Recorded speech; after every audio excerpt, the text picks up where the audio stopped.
Why are you going through the red zone? Why not? Red zone clearance. Okay, that's a tree. That's a tree. That's a tree. That's a tree. That's the.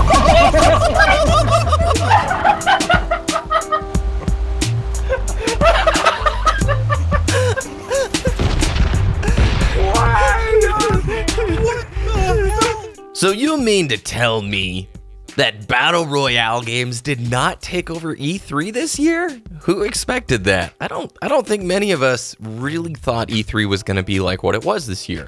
Going into it, I know all of my gaming buddies and I were just getting ready for the BR bonanza that was going to be E3 2018.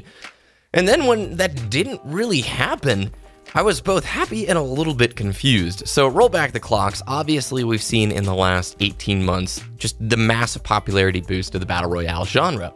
PUBG getting most of its love and attention earlier on in 2017, and Fortnite definitely being that main story at the transition between 2017 to 2018. Both those games have garnished immense popularity, obviously Fortnite being on the top side of things, and I just wanted to talk about kind of what a good deal it is that E3 was not just a complete copy-pasta festival of developers rushing and scrambling to get Battle Royale games going out of their studios.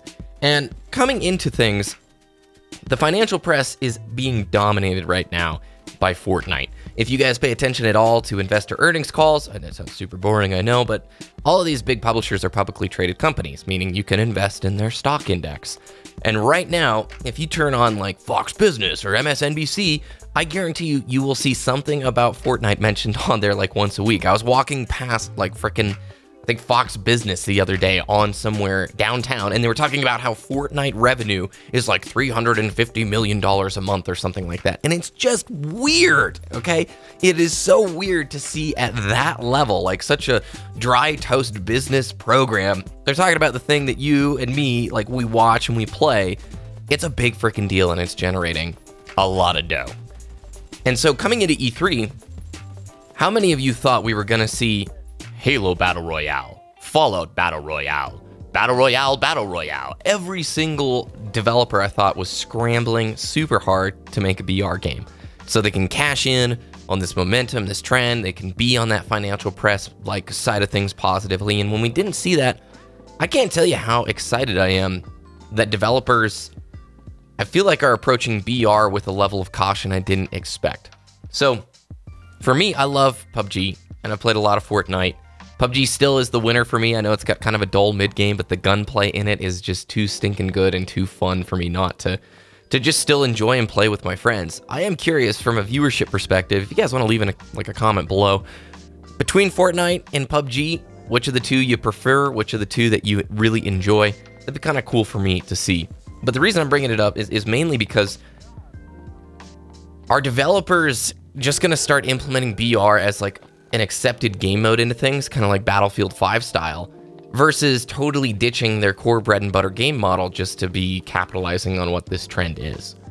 Both Fortnite and PUBG, probably Fortnite way more so, have just grown into these behemoths that are getting continually updated. PUBG is moving at a much slower pace, quite obviously, but Fortnite, man, it is just boom, boom, boom, boom, boom. They are getting continual updates, and that is, quite frankly, I think a good thing for the industry as a whole. Some of our favorite titles that maybe aren't Battle Royale games are likely going to start seeing that update pace just because it's forcing the competition to step up.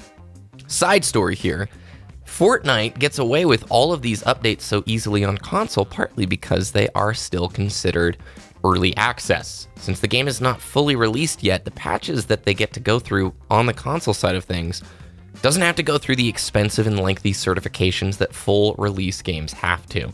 So you know, like with your favorite titles on Xbox or Sony or whatever, anytime the developer wants to push out a major patch, it has to go through quality assurance testing that gets it a certification that says this is okay and won't break your console, and we here at Sony have put our stamp of approval on it. It's not going to be all malicious and mess your stuff up. That's expensive and it takes time. And Fortnite has found this little loophole where if you get to sit in early access, and PUBG has done the same thing, oh, our patches don't cost as much, don't take as much time. So they've figured out this really interesting loophole that I guarantee you other developers are going to start looking at and crying foul. They're going to go to Sony, they're going to go to Microsoft and say, yo, we're paying out the wazoo for our patches, and we want to update our game more often for our players. But we already released. You have to fix this verbiage. You got to fix this thing to where it's easier. Honestly, consoles becoming more like PC, where you're just getting these regular updates and patches. Back to E3. What an overwhelmingly positive thing to see that most developers are not dropping their core business models just to throw a tacked-on Battle Royale mode into the game. Battlefield 5 wasn't ready to show their BR mode. Blackout was not ready to be shown for Black Ops 4. And outside of that, man, I can't think of really hardly any games that were trying to jump onto that bandwagon. For me, that makes me excited because it shows that the industry understands that BR is, a popular mode, but it's not necessarily something you give up your core bread and butter game for. And I wasn't expecting that. I honestly was going in a little bit more pessimistic. I'd love to know what you think about it, though. Were you going into E3 expecting BR Bonanza, or did what happened sort of play out the way you expected? Makes me, again, more excited because it lets PUBG and Fortnite continue to focus on being what they're good at and trying to improve upon those things. Anyway, really, I'd love to know what you think about this. Do you prefer Fortnite or PUBG, just from a viewership perspective? And then also, do you care about this whole E3 BR Bonanza, or do you think maybe next year is going to be when we're going to see all these guys scrambling to get BR into their games? I don't know. It's a fun conversation. It's definitely a fun thing to think about. Hope you enjoyed the video. If you did, please thumbs it up, subscribe for more. I'll be back again to talk with you very soon.